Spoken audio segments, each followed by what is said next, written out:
maliba malika di de yusu ga ka do lambe bo ni flali bo bela gele foku wala imando akule ni tonita kanye si irema itrawre marhaba somo kwa kene marhabani groupe ne bayindu tarasala ambe bayini fo ni nga awali imando ka fofana ikado inika sugel kukala fugulay beto de do ya fa bala atete ko wulela fugula wora ibe ka ko wulila o ka complain achetaru ka complain o fana fora o fora donc zara bubu sisi fugula ndo to ko daro la o fora sugal na sisa nene be sina sa ni teni dondora nyeti la barabana wala nakariya ere nyema kwa fon nga ki kuna wala sai ka kai re yusu ka do ame kanumba foku wala imondo biye ka do tarata ka lo klitan duru do yusu ka lo samba fla ani muga ani kele wati ko ni janfara ko sobe eni ne ambe ka do sijo bami dawo kono ni ala sunama ambe ko sonu ka saw fara nyanga ninga tasi ka lo kle muga minye ka do aradu yere ko ale ka nyanaje benge jangine ikado kaka labon sabati de anda faliba ikado aban ansoro kene ko complet otabane angomble no boray ikado le 4 juillet o ban soro sigu dawrate ikado mo de clodo minyi ikado ka fo gorobne no be bami ko fo alawa na valdo ni do de amode ka konyo be de ate valdo abe valdo de mungara ambe la bon sabati ni ala sunama kalo kle nani o ban soro ikado ka fo sigu ka ufi amata mbla flana ndebela ambe simi na mto jira kado sigu ka ula ko ka la ben sabati ni ala sunama ambita ikado konyo dumamba ke onwere ikado nere musodo ne musodo jone mama ge ne musodo barakai yusu ikado ambe radio partenaire fo ningu wale nyumando radio dambe kerewani ka ufi kalame ba fo radio benga kerewani kado ka fo ka dugutiki fo ninga awale nyumando radio dambe abe ikado jijeni ko fo jijana ka chedon amu fo ku wale nyumando radio yere ko ikado ko toujours le 20 ni ala sona ma mi yekena kono yusu ambe ikado radio yere ko lambe ba bela jeli fo si samarala ko ka labe on sabati anyemo radio faso kanu abe wele sebugo ko fo ko lo karmuna ka flamso amu fo ni wati na ningu wale nyumando radio ikado ka fo buguni kunga alame baw bela jeli amu fo ningu wale nyumando ka buguni ka fo danti folimina yusu nambora radio dana fm abe kenya ba ko fo flaka sarama bujalo na ka chedo amu fo ningu wale nyumando radio ikado naro fm abe ikado mamto malina ka chedo ko fo amu fo ni wati na ambramo no be la gine ka ko fo olu ban soro ka sababu ka ale no bora radio daka ale be kado maraka kungoni watina ambe adama fo ninga wale nyumando ka dum ya ka butigidala ni watina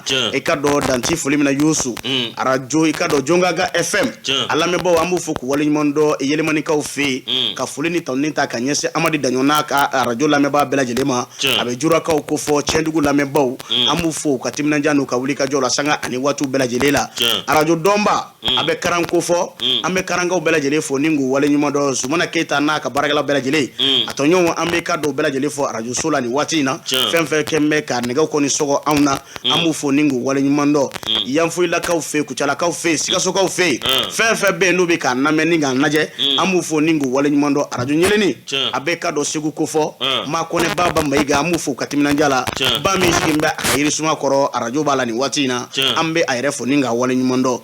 Traoré mantora cité godi ne do nga doyde ala ka nguda ja ala sabanyu mandama ya rabbi ala ka jamana basiki ya rabbi yama ambe do ya rabbi ala ka akili nyumani jamana ya rabbi yama ya rabbi jamana ambi fenfe nyinni nyumando ka nyeshama nganyera do jamana denyi aw ne bi baraka ka jamana mbono gola miye awekado makoro yoko do keza nga miye awekado nyera la anti do abada na mata ma kata katika ufe miye kata katidwana kata fode kone ni Muhammad Sago mi awkado kufu ko wali mando no tabana ka boy la josi ambe awkado nigaw karafe abe mami mbolo o ye fusen dawye ale ba radio kunda mi radio sota tirala réalisation télé awkado sedna marketa joli garçon difula mon grand frère awo difula awo mi zedi ana bobo shima mani awo ka fu ka wali mono jamadu ku kefa alabe ka ngolo shi katase aw ka do mami ma kuyate awa keita group ne mangani oh ka wali awo mangamani do jigoro ba be de lagare che ne yɛrɛ denkɛni n b'a fɔ k'a waleɲuman dɔn lajosi an n'a bila dagirinna la kunnafoni fɔlɔ n b'a di ma a ne m'o dakuruya kelen Daramani Alu Kɔnɛ a ta dɛ Daramani Alu Kɔnɛ ale ka dakuruya kelen n bɛ don ni jɔn ka yamaruya bi sɔgɔmada in na k'a ɲa Aja Sanɔgɔ an ka musokɔrɔba ɲuman a bɛ zɛrɛni na nin waati in na Yusu k'ale ka yamaruya kɔnɔna na an bɛ ka dɔn dakuruya kelen ta bi dɛ dakuruya kelen a ne m'o Daramani Alu Kɔnɛ a ko yanni i k'a dɔn a kɛra cɛ min ye ka dɔn Daramani Alu Kɔnɛ a bɛ fɛ ka mun fɔ a ko min ye lasigiden mun bɛ anw ka jamana kɔnɔna na yan n'o bɛ diɲɛ seleke naani lasigidenw ko fɔ a ko dadu taara olu kɔni ɲɛ jɔn fɛ min bɛ ka dɔn furancɛ fanga maa ɲɛma ko fɔ a bɛ Asimi Goyita ko fɔ ale ni ka dɔn a ka premier ministre n'o bɛ tali kɛ Dr Sogɛl Kokala Mayiga la olu kɔni ye layidu ta k'a fɔ gouvernement min bɛna sigi olu fan fɛ a ko bɛɛ lajɛlen nin bɛna don gouvernement in na koyi Yusu ko jaja kuma fɔra cogo min na a ma taa o taasira kɔni fɛ Daramani Alu Kɔnɛ ka kuma la a ko n'i ye ko in yɛrɛ ta k'a lajɛ maaw kɔni dabali banna k'a ye i k'a dɔn k'a fɔ Sogɛl Kokala Mayiga a ka gouvernement kɔni balila ka sigi ka dɔn juma don nka i k'a dɔn maa dɔw dɛnna kɛrɛfɛ dɛ société civile maa dɔw ale ni k'a dɔn parti politique maa dɔw kɛrɛnkɛrɛnya la i k'a dɔn El Hadji Ibrahim Boubacar Keita ale ka waatiw la maa mun kun ye k'a dɔn majorité ye k'olu kɔni dɛnna kɛrɛfɛ i k'a dɔn Sogɛl Kokala Mayiga kɔni fɛ dɛ ko k'a sɔrɔ a wulila ka s'u ma ni k'a ɲɛfɔ u ye k'a fɔ u ka na n'u ka CV o kɔni baaraw sigira sen kan ni u ye ɲɔgɔn ye sabati u ni ɲɔgɔn cɛ nka olu balila ka fɛn min ye olu de dɛnna kɛrɛfɛ min ye gouvernement min sigira sen kan a bɛɛ M5 RFP a bɛɛ i ka dɔn finitigi i ka dɔn mun ye fanga jaso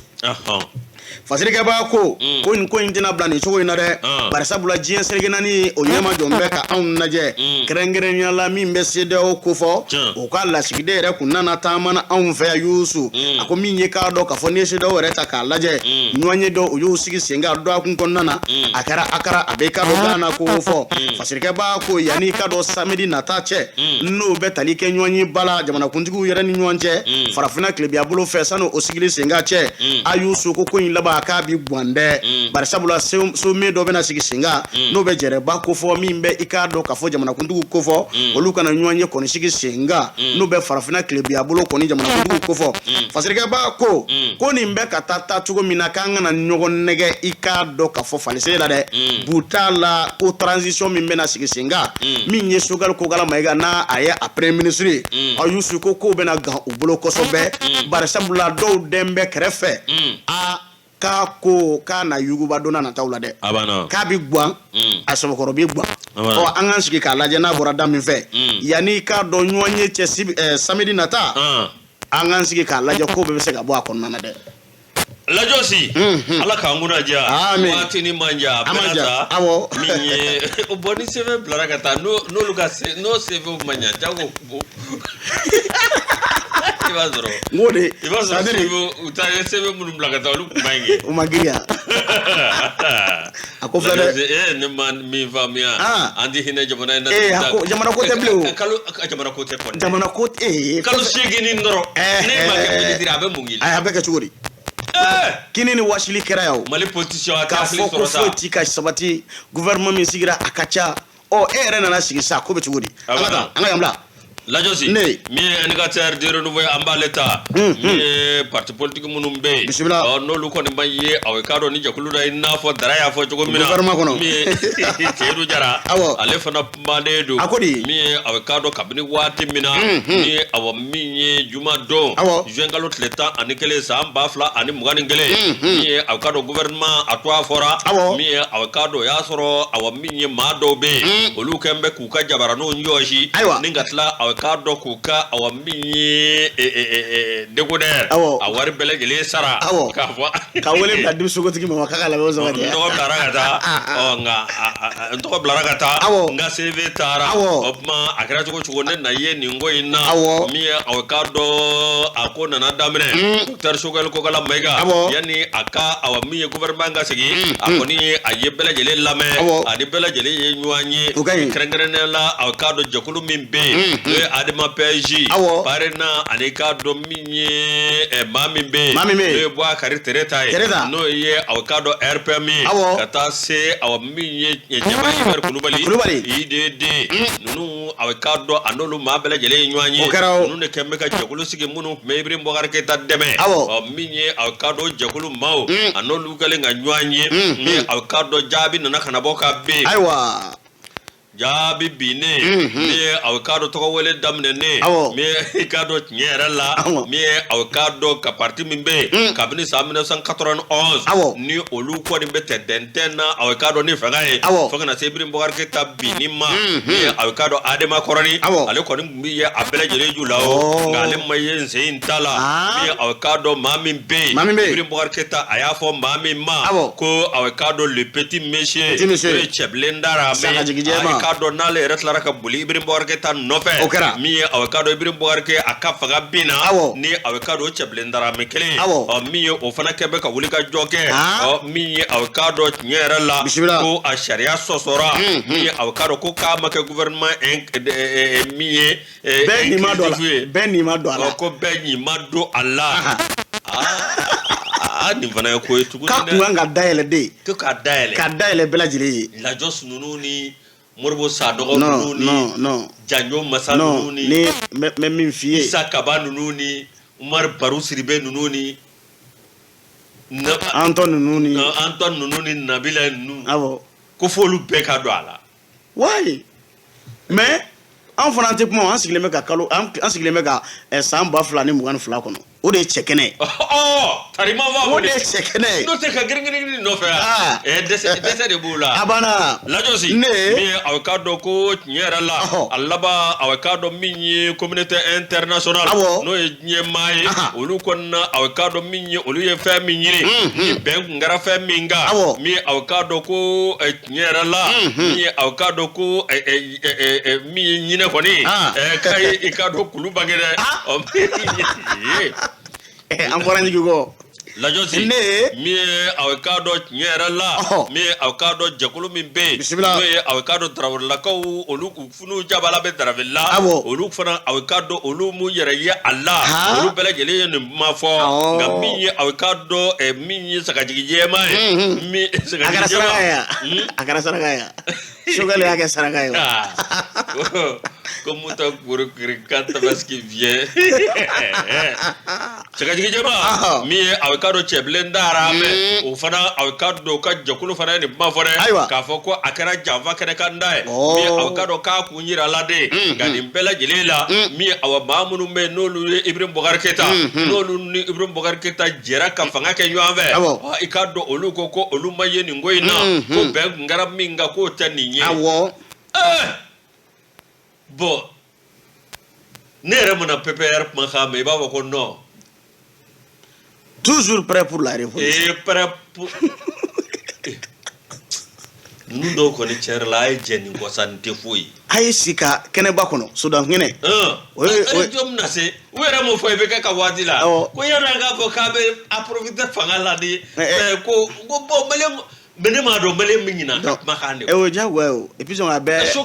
Sogɛli kelen an b'o fɔ a ye dɛ an b'a fɔ a ye ko Sogɛli fana ye kun bɛ kule la yan ko ka fanga kɛ inclusivité ale fana y'a sɔrɔ a kɛra nin merci a y'o fɔ kelen filanan ye jumɛn ye a ko ka gouvernement bɛrɛ bɛn maa 28 de b'ale ka gouvernement kɔnɔ a ko train de vie non Youssou ministre délégué ministre délégué non o b'a participer u b'a participer o ye kelen ministriya jɔyɔrɔ fana falen don u fɛ n b'o f'i ɲɛna dɛ ministre délégué don sa délégué ye jumɛn ye ɲɛna olu bɛ tugu ministre kɔ de ka tugu ministre kɔ wa par exemple ne ka kɛ ministre ye sa bon ne fɛn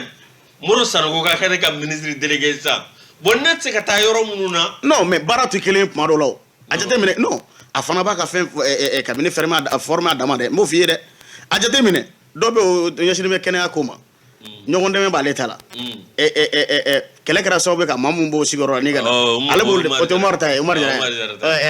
alimami ministre o t'ale ta ye e bɛ mun fɔ sa nka e ko a tɛna fo n'a kɛra fitiri ye sa kɛ misiri seli ma ana mau siri ministre sola sao la josi angada me awkado nyera la awo nunu ngoni awkado e kwa laba nunu tani ngola se nyema ma do kera awkado ni yemi wo ni awkado jamana fa mo ko nzigira e ko laba ulutna awkado nyengni pereta kanzagara ni mi transition toy ananga jamana awkado atobele jele bid afrika tafe ko maori ko nanasa mi awkado nyera la mi awkado mamunu be do e chablendara mai ani ma do olu kembe awkado ka hakli munumunuge ubita kata ni sira minye mi seru jara yale ka fasre anya bo indicateur kono wala orato doko ko lutaro kambe fangele mfengwante fanfede ambe jamana ko de la ka foko sadi fo mo ko bla hakila ko pasa ambe ga shogal fo merci ataro ambe fangele mi fe shogal kabna la kana shogal ma ambe mi fo mo yi min be faso don lafia ambe tanu srade no am mi fo abana te ko an segena sa transition na kara 8 mois ko de 18 mois mi fora anga to la tesa abana anta odi abana anga to la tesa anga ko ni ega kunu kuma an wori fo be na ngo archive be ika kunu kuma obi mine bide il faut faire attention voilà c'est pour cela que nya ma fo ngo chokoroba doy afroko sugal kala premier ministre akoko no kala ni sonjara ko sobe nous allons voir maintenant est-ce que M5 RFP tay faso ko walma joro ko de do donc maintenant au lieu de 8 postes de boulot gouvernement ngonnana donc o ka jatemine ka fo faso do nyebu fanana antise ka marché clé la blé oh no lu yere mi fo ko chema lu ka kla ko ke sara so folo kera sugal fait mais nous allons pas oui la josi même mi do mi ni ika herebala ala ka latke ami même mi fina idaire menyini la griala idaire menyini no aye ka soro politique abana politique mo re bi jama nyeda la ja ko ni sako fu yal ni nyete wala so se ka kafe abana yusu kado nangaraba folido abana nangaraba do no ta bin nangaraba abeke ikado mal tribune ale mana anga ta joila ka fede parti arama ikado ale aka politique ndo baro sigi singa akara do akun konna na yusu akomi ni ikado arama abulu frami mbe ikado joila ikado kuna wolo kera akene konna na de fasrike ba ko minye parti arama ere ma nyema Paul Ismail Boro anaka delegation chama wolu kon bora ninga ta ikado joila baningo aboko fo akubora Bamako ya ningu kunda ikado baningo ka niye jatemine ke obismina la bunya ani karama konna na de parti arama amanyema mimbe joila afo Pascal Blaise Fomba alena ka chidongo mbora ningu bismillah ikado balani dunu kon ye yusu ningu ubere ninga tanu ye kado place de l'indépendance kon na yusu akene kara kene wasalimbaye barsabulo niye jatemine ke Blaise Pascal yusu aseba coronation jara akominye kado ka fo président reka wuli ka mawfara yere ka ninga ta ikado ka fo baningo ko ni kuna wolubai ale ko ni mo ni mayira ka fo Paul Ismail Boro a hakli be faso ngon na yusu abeka bara min fona ke gelab se ka bo maw kan chugo mina ni wili ka jo na hakli na yusu ko baro je bela jele be ka senzoro doni ako ikado ka fo ale se coronation jale ko ndo no be Pascal ko ko fo abeka do bureau national ma bela jele fo fen se bo akono ko ninga na juila ni watina ni nya chien gale ikado ka fo o kana juila nga uye femi nye ayusu ko e ka do ka fo man nimisi wasakoi barasa bula ni jatemine ke ni ka tombe dugula yusu ni jama bora fa bela jele fe ninki bismillah yere ka jama e fi debali ka ba o yusu ko ba jira ka fo mami be bara la ye ka be asebela bara kon na de ka beni pon naga korro la yusu mo kon bora fa bela jele fe bala ni dunu be ku bismillah be ku sese doni akene ikado ka na fa bonya na ko sobede Paul Ismail Boro alemi yere ka do parti arama ma nyema asebe coronation jara ni tama nyere kadara konnana ay Blaise fo ninga awal nyumando ay bara la ben chugo mina ay ka do laydu mi fana tara kene kono akoni ala sonama ana laydu nu mbela jele ma fa doni bar sabula ni jatemine ke bibina be bara mina do warete arama ali glibi se ka do jamana fandan nani bela jele la chugo mina ninga haklna chari jam faso dum be se ka bonno la chugo mina baro de be sigila senga Paul Ismail Boro ay sti ay dama shwe ka kuma do fo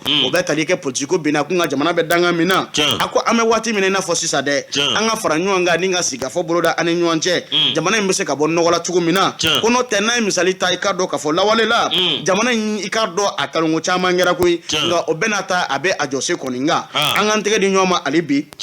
wala sa i ka dɔ jamana bɛ se ka yiriwa i n'a fɔ i ka dɔ kurukanfuga ye fɛn mun fɔ n'an taamana o nɔfɛ i ka dɔ o bɛ kɛ sababu ye ni ka jamana yɛrɛ taabolo ɲuman ni ka sabati fa bɛɛ lajɛlen fɛ Paul Ismaël Boro a ko dɔwɛrɛ t'ale bolo foli kɔ koyi a bɛɛ i ka dɔ banikɔ cɛ n'a muso denmisɛn ani makɔrɔba k'u fo k'u wale ɲuman dɔn i k'a dɔn k'a fɔ ale hakilina ye fɛn min ye fasodenw ka se ka lafiya bonya ni karama kɔnɔna na labɛn bɛ sabati la kalafili nata walasa i ka dɔn jɔyɔrɔ ɲuman o bɛ se ka sɔrɔ u bolo cogo min na nka k'ale bɛ sɔrɔ i sigi fɛn min ka jamana kolosumani la o de ye ka dayɛlɛ sigikafɔ ka sabati an bɛɛ lajɛlen ni ɲɔgɔn cɛ walasa lafiya ka na parti arama a ka politiki baara nun do fɔlɔ a ka dɔn joyilakaw fɛ nin y'a siɲɛ gale nka k'a kɛra kunkɔrɔta ye a kɛra wasaba ye Blaise n'o bɛ ka dɔn k'a fɔ joyila arama ma ɲɛma kofɔ Paul n'a ka cɛdenw wulila ka taa se a mɔ n'o bɛ ka dɔn bureau national kofɔ k'a ma tɔ a la dɛ Paul yɛrɛ sɛbɛkɔrɔ nisɔndiyara Kuresi Sise ale tun bɛ a kɛnɛ kɔnɔ Mali Tribune tɔgɔla Youssou ko fɛn janyo masa ninnu ka dugu tɛ joyila o ye jolɛ ye o bɔn n'i hakili b'a la olu fatɔ ko dɔ tun kɛra ye hali bi n'i ye janyo masa i b'a ni bere sɔrɔ i hakili b'a la koyi ka bɛɛ lajɛlen kɛ beretigi ye cɛ beretigi ni beretigi ye Lajos ala ka nso dɔrɔn hali ni fura ko waraw hali sisan n'i taara janyo masa ka mobili sɔrɔ i bɛ baseball yirini abana Lajosi ne ala ka azutura amen urizo amba leta e ka dɔ min ye docteur Sogɛli Kɔrɔla Mayiga k'a bɛ se ka garantie jumɛn di aw ka dɔn syndicaliste ma ayiwa ye min ye ka dɔn min ye tiɲɛ yɛrɛ la syndicat minnu bɛ yen n'u diminenba kun don n'u ye kɛlɛ jigi aw ka dɔn yanni gouvernement ka sigi gɛlɛya min n'o bɛ INDM ani gouvernement cɛ ni aw ka dɔn docteur Sogɛli Kɔrɔla Mayiga waati min na bandaw bɛ yen ani Mukutari Wani bɛ yen olu kɔni y'a kɛ loso lasa ye i ka dɔn aw min ye jaabi tɛ ka sɔrɔ min aw ka dɔn loso lasa min aw ka dɔn tiɲɛ yɛrɛ la Yakuba Katile n'a ka mɔgɔw olu kɔni dimina min ye aw ka dɔn a dɔ la maa dɔ bɛ yen Usumani Traore ale yɛrɛ INTM maa ɲɛmaa ye min ye aw ka dɔn douanier do ale kɔni aw ka dɔn u ka kunbɛn dɔ la Usumani ye tabali gosi Usumani ye kuma sugu bɛɛ lajɛlen fɔ an di jɛni nin ye wa anw sirilen tɛ maa la koyi wa min ye anw tɛ siran maa ɲɛ k'a fɔ ko an bɛ aw kɛlɛ bila an ka jogo kan min ye anw ka wuli ka jɔ tiɲɛ yɛrɛ la an ka hakɛ dɔn an ka sariya don bon n m'a fɔ UNTM o ye yɔrɔ jan fɛn ye dɛ u welela kuma na don gouvernement na parce que u sirannen don ka na griller quoi ayi UNTM ko k'olu ka syndicat bɛ corporation bɛɛ la awɔ olu ka mɔgɔ bɛ yɔrɔ bɛɛ awɔ cakɛda bɛɛ bon maintenant olu bɛ don gouvernement kɔnɔ mun na olu ye syndicaliste u kunna jarɔ n'o tɛ ni ayi u tɛ sɔn dɛ n'u kun sɔnna an bɛ se ka ministre so min ɲɛsin bɛ baarako ma an bɛ se k'o fɛn sɛ Yakuba Katile kɔrɔ ten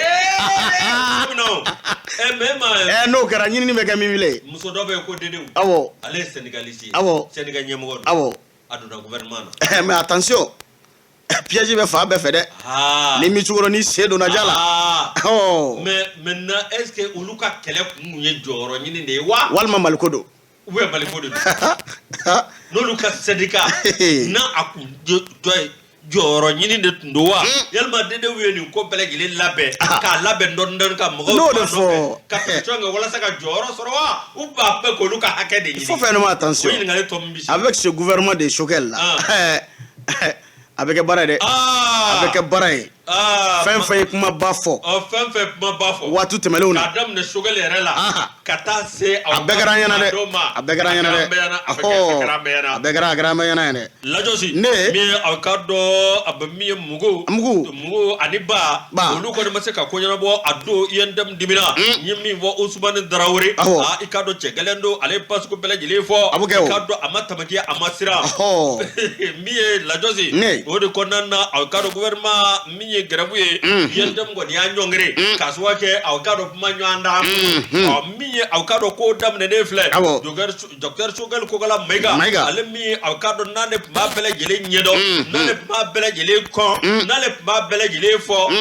ko dira ale ma sisan INTM dun aw ka dɔn tiɲɛ yɛrɛ la olu b'u ka aw ka dɔn fɛn de ɲini olu b'u ka wuli ka jɔ de kɛ wa i ka dɔn min ye tiɲɛ yɛrɛ la a waati aw ka dɔn min ye wuli ka jɔ kɛra maa dɔw fɛ min ye ba ani muguta ma bandaw ni mugutari mi awkado nyere la ministre ba wulila mi sereo maw ko kata se jokulu wera ma e kado awa mi nyere la olu ya je ka fo yende ma ka nyini ve nye na ma fe akaji so yende mo ko petu barabe wuli petu joma ya mingera andi jonai na foroko wiente mu ko fere mo soro la ko bebe badaw nun takun ko fo ko bina goloba ko kura kun ande sigi kala jawa yendum nu dato ko shugale dedo barabi bulu de joni be muso ndo ko di dedo ay alete au ministre fonction publique là abe mi on me ministre so de la est-ce que irrigation barakon bew il faut faire attention mi manganchi bala we joro ginina don me dima dro salimi nima nusar mangambachi joro dira male de flekale fana be do fo sugal ko la benga nuru sugu de be toro amany parce que ora to fratibe quoi fratibabe de un biga tona no de deux c'est qui kungorota moyi parce que en reflet ni dona nga archive kono ne do kuma kan boga be avec problème de archive dum be zabe place nawe kan na dira ma fo e teni afo ya awo chelinge kamale jo fanga ati Qur'an fana no akedu isa kawjim oyo foya awo oyo foya rokle no yoro bela afo de sutuka awo awo ari jondu nunu bela jele joro soro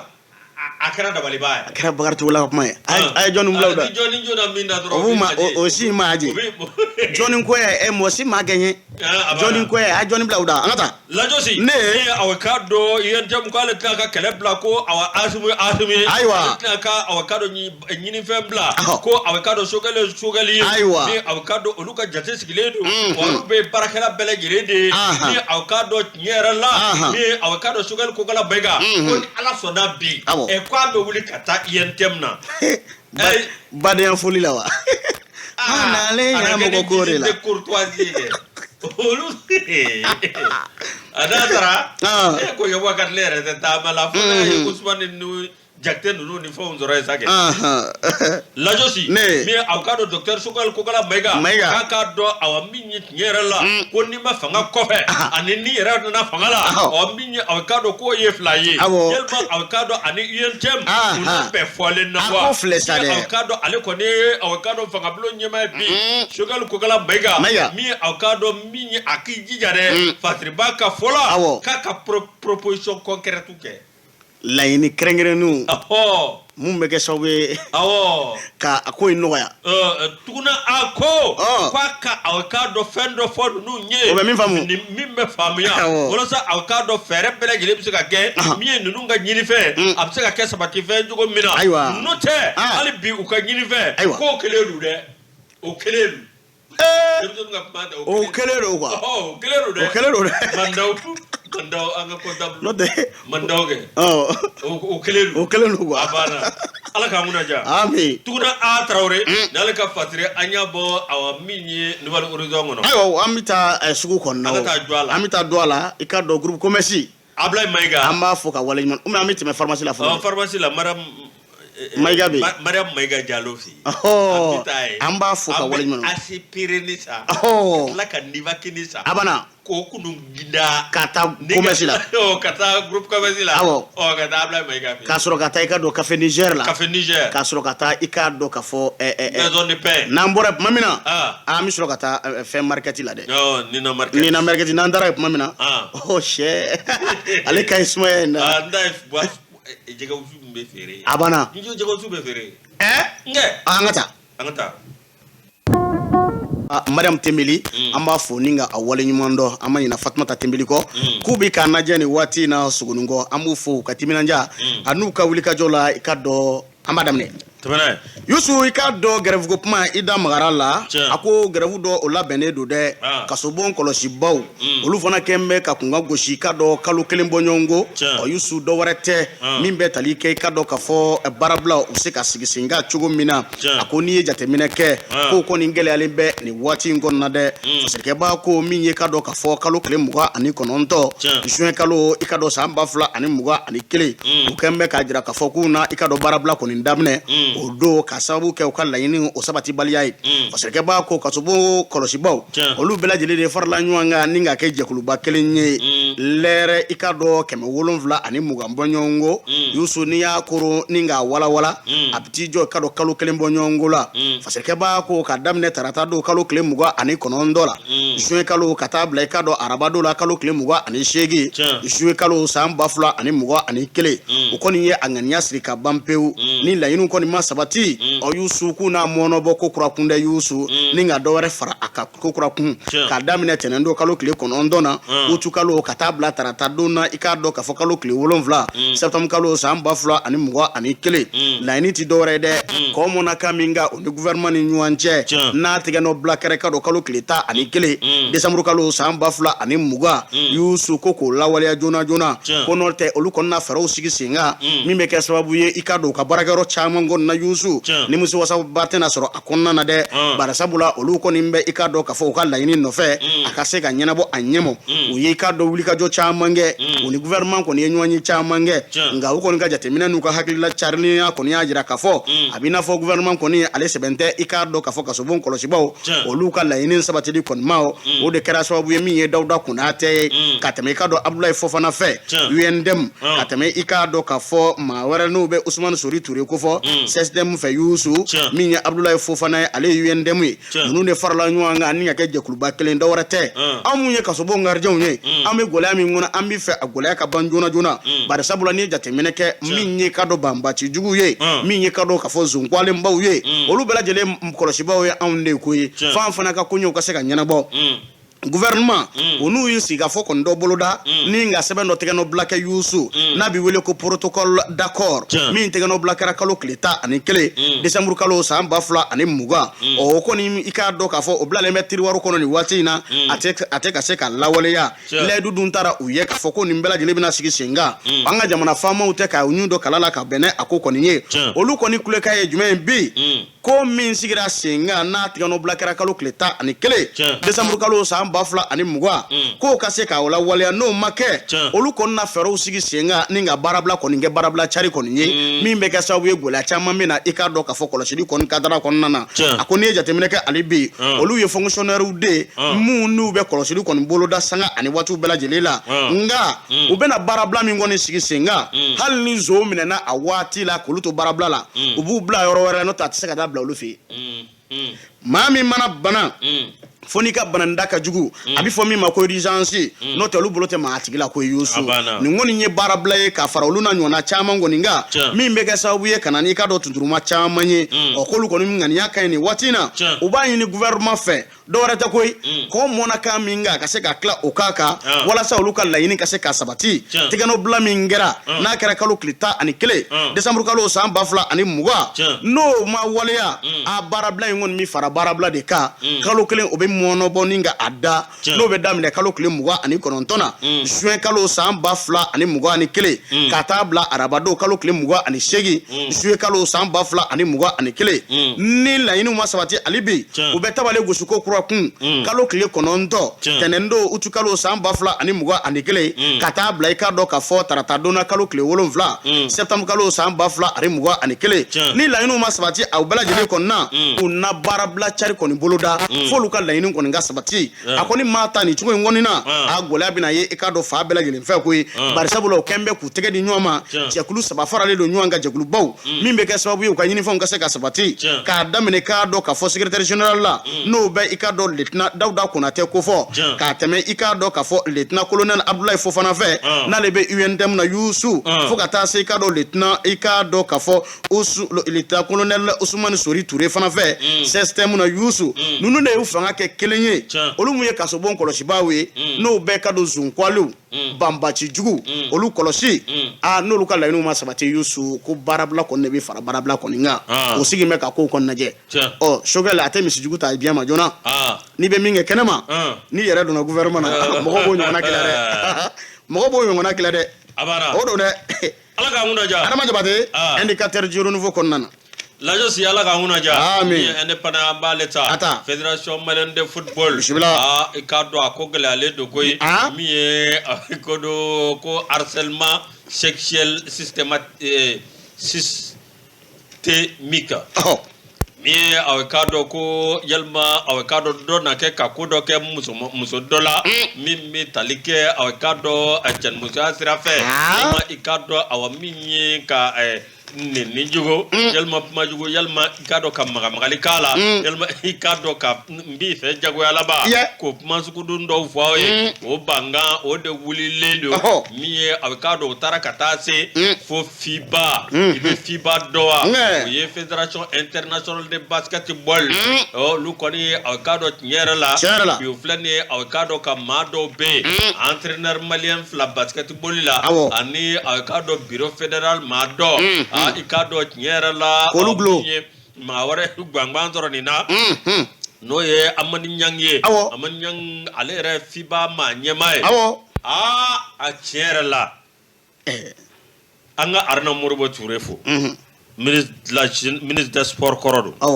PMI maa ɲɛmaa kɔrɔ wallahi ni ŋaniya ɲumanya don a y'o ta ka Amani Ɲang sɛgɛrɛ Amani Ɲang ka élection waati a ka dɛmɛ sera a ma a ka dɛmɛ sugu bɛɛ lajɛlen sera a ma an ye malien ye an ka ɲɔgɔn dɛmɛ an ka ɲɔgɔn sen bila ka ɲɔgɔn bolo minɛ fo ka Amani Ɲang dayɛlɛ ka taa se a ka dɔn nin waati la nka i ka dɔn maa bɛ ko la i b'a sɔrɔ maa dɔw bɛ yen olu ɲɛ ŋɛnɛ bɔlen don i la min ye Sori Ibrahima Kulubali a ko aw k'a dɔn nin ko taara ka taa bin min ye aw k'a dɔn nin kuma na bɔlen na kɛ n'a bɔra Bamakɔ yan de koyi nin taara ka taa bin aw k'a dɔn min ye New York Times Human Rights Watch ani aw k'a dɔn Human Rights Watch maa minnu bɛ yen n'olu bɛ adamadenya hakɛ o lakɔlɔsi min ye aw k'a dɔn tiɲɛ yɛrɛ la min ye aw k'a dɔn min ye kuma caman o fɔra nin kɔnɔna na k'a fɔ fédération malienne de football o de y'a to ne tɛ o de cɛ muso ka entraîneli ka gɛlɛn cogo di foyi t'a la i bɛ limaniya de ko foyi t'a la dɔgɔ ye tɛ fɛn dɔ ye denmisɛnnin ye anw ye entraîneur gɛlɛnw ye an b'a dɔn dɔgɔ ye denmisɛnnin ye foyi t'a la fɛn bɛɛ kunkolola ko ye koyi kunkolo jumɛn kunkolo kɛ kunkolo bouger koyi o tuma i bɛ fɛ maa min ka musomaninw maa min ka kɛ u ka dege karamɔgɔ ye i bɛ fɛ o ka kɛ maa ye maa min o fana tɛ se ka kɛ koyi a bɛ na taa dege karamɔgɔya bɛɛ kɛ denmisɛnnin mana ɲɛ ka kulɔtinin don i dun ɲɛ b'a la ka kulɔtinin don ka taa nin jamama yɔrɔ ninnu na ni Moribo Jaa y'a jɛ yan fɛ Janjo Masajan o b'a kunbɛn yan fɛ yalima Plaisir Jaa o n'a bɛ bɛn camancɛ la a kɛra cogo cogo Ala bɛ kɛ ko dɔ ye n'o tɛ y'a mɛn basketikɛlaw la ɲumanninw b'u la koyi ɲumanninw wa a bɛ ɲuman olu caman bɛ taa basketikɛyɔrɔ la ka tila ka guloki bolonda in don kan tɛnɛn n y'a fɔ arrêt sitanɛ man ɲi koyi n y'a fɔ an dɔnni ye n ko cɛ si kana taa i k'a dɔn reportage la église kɔnɔ bilen ni ne tɛ dɛ e ko cogo di n da tɛ sadon kuma la lajɛ ta ɲumanw bɛ yen koyi an ka tɛmɛ ni kunnafoni ye église la ɲumanw bɛ yen dɛ an ka tɛmɛ ni kunnafoni ye min aw k'a dɔn comité olympique ko ni jeux olympiques min bɛ yen min bɛ kɛ Tokyo n'o tɛmɛna a k'u ka u na nin ko in walawala dɛ min aw k'a dɔn tiɲɛ yɛrɛ la maa dɔ bɛ yen n'o ye Amadu Bamba ye ale ye sélectionneur ye entraîneur I18 musomaninw Mali Cheikh Umar Sissoco ale i k'a dɔn adjoint sélectionneur ye o tɛ sɔn o ma dɛ senior dame o tɛ sɔn o musokɔrɔbaw ye o tɛ sɔn musomaninw fɔli ma dɛ i b'a fɔ Segu k'a la npogotigininw wala npogotigininw n'o tɛmɛna ka bɔ yen min ye aw k'a dɔn ani Ario Mega ale avocado vice president fédération malienne de basketball FIBA e ka do nyera la tolérance zéro ni kuma yi anana kada fele fele ko ka ta da olu tloka o mi akuma da olu tloka wati mina ni avocado unana kana kundugo cheya maj men bora katani nafiya ken nu yedi boni bekra mogo yani ora to malen nganje ta ka gele abella ben ya puis encore fanga fendo blanc hakila faso to ko de tion mogo kelente amanyange malen anse ka foko tion anse ka foko tion anse ka foko ngalono mais faso to ko faso to ko de tion voilà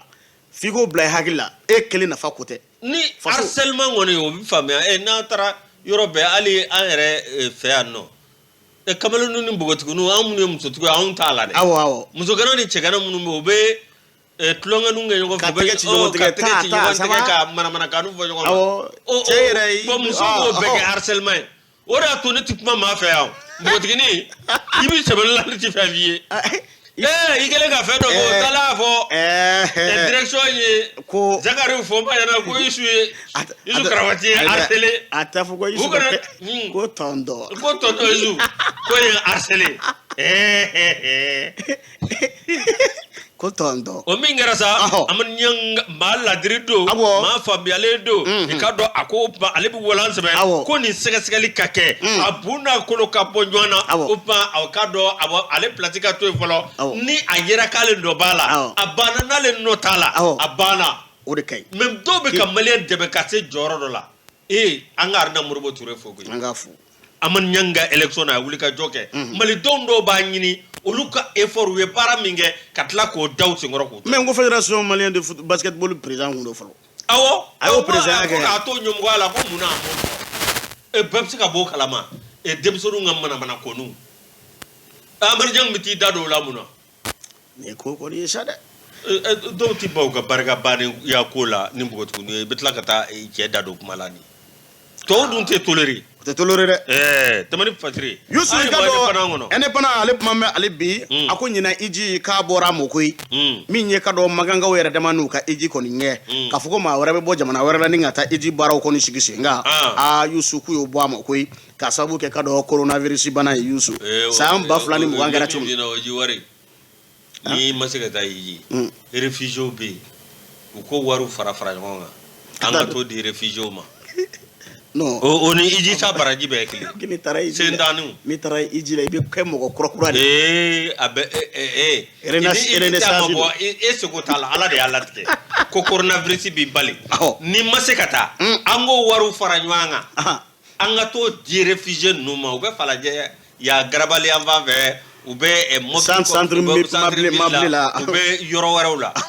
ne kon kum kana akarata ni kum tanta warti yusu samba flani muwata akara chogomina ni ijita ma se ka bo ina nta fana ko tina bode ni nye kado ministry so mimbe no nya simbe kado dina komo ni batoko e kado o ka ma mimbe no docteur Mahamadou Kone ale pme kado kuna fundilo nye koro akoko na ayi kado kuna fundi baro koni sigi singa akara maison du aji la amdala yusu asenfe akoni ajira kafo akumagal ka ko nyina nta koni kolu yere dama na ke kado magadu kono yusu mami be na sibi damne sandani sigina atabla sambi woro ani durubo nyongola yusu hal nasro anga jamana ikado alejige kumfamba ka fo ko nyina ta kwale kata madun labana ta koi ninga ta islamia jo sinduru na ninga sika to lawalia nga ikado akara da balbangwe maw ko mballa ka minye a ko letere chile maganga umma we letere ko njabi ka jira ka fo nyina ta ko atina se ka bode ko ma wara tina tay blé o torno hajjalo me makango la convaincu ministre de culte torno am ma wole ko torno blé nap mana makango fe arabu kala français man anglais la ti to ga meni torno yo torno jalo na e so bi damine na tara mi fi na nu makango ko andita ma avion ta kata magango la convaincu ali bep be vaccination ngane mais osra de kun foro o yusu min ye ka do ka fo ale koni ya jira ka fo no be ka do docteur Mahamadou Kone koni ko fo o ko yere dabal bana ka ye ka fo letre min cira o magango koni ya jira ka fo min ye mo awere kon dena ye olu ka jamana kono nyina ni ngata iji koni bara boloda o coronavirus bana no keme ka jien kono ga tiendo mawi ka do bolo chu chamange mawi ka do frakali chamange nga ikado jando yere la o koro chuko koni nganyo fero chaman sigira singa min ye ka do ka fo iji tagala mamu ma sigi singa iji ko nyanabo fasota anika do kenre olu bela jele koni ku do yere ku war mine ka banwoyi ka jira ka fo nyina ta iji taga ka laba na bo nga dabal bankara jmenye o wati laba ko na uya jira ka fo maganga ono be maganja mana ma nyima ko fo o ko nyina ta yin ku bina abo adogo koro o ninga bla wati were kon na coronavirus bana ko sababula. Le Hajj 2021 aussi annulé pour les étrangers en raison de la Covid-19. Ita fo bamangala. Ko Covid-19 no e bana barga bani. Ko o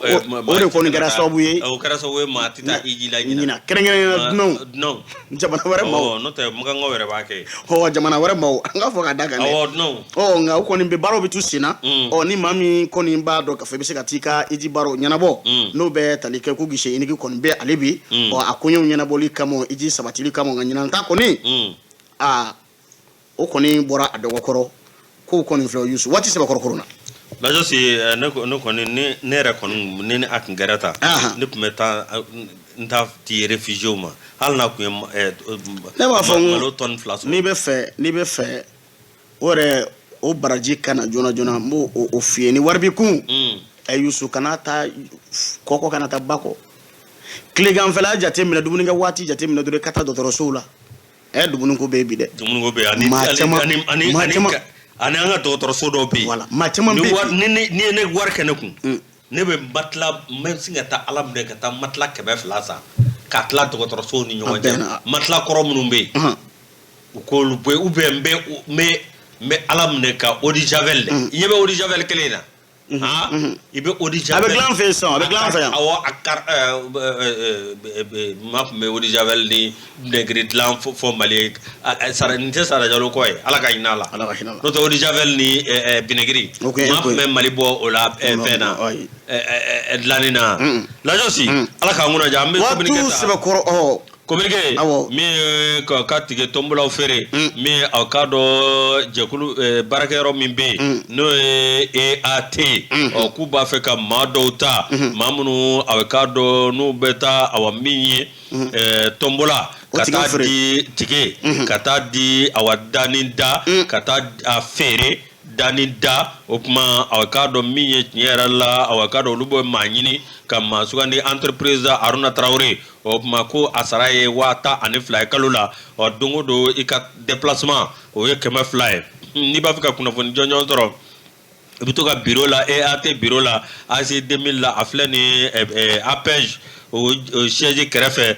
mi bougie pas o materiala opma na ba fika kuna foni jonjon toro sa abin de juru ci 76 64 52 26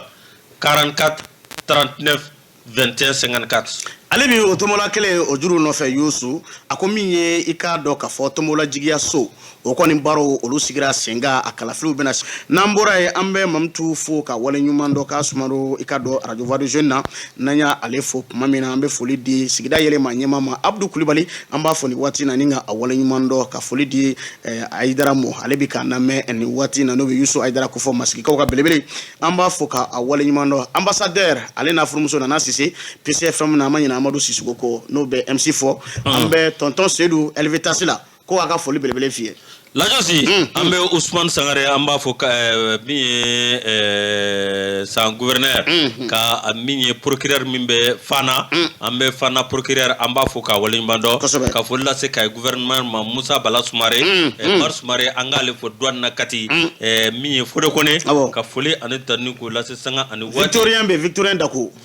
Dago amba fo ka foli la se Mohamed Ibrahim Ag Mohamed jay kati ka foli la se sebema ka ena anga fo sanga ani wati Sago holding ambe sago fo de Sago holding ambe mo fo amba fo ka wale mando Sago holding anga fo ambe ka do fo de fo ni wati na monsieur le maire commune ena amba fo ninga awale mando kanu bo lame bo malikono aleni malikoka ambe fo lini kitanu ta kanyesi au kelengel na bela jelema Guinée Equatorial ka Yusu ambe foli fu uyeni wati na Abdoulaye Yanoge Kasum Konate ambe nunu bela jele fo ningu wale mando Fatma Tatene Sempara mimbe talike ikado adepe maliba ale nyema dangado amba fo ninga awale mando kakanumba bela jele fo malikono aleni malikoka kalo kle nani jouer kalo obanzoro segude la bonne sabatile do amita segu ambe bam yande segu ambe bam fo ka wale mando kanumbo ana foli ni tanuta kanyesi au bela jelema akambe wati wore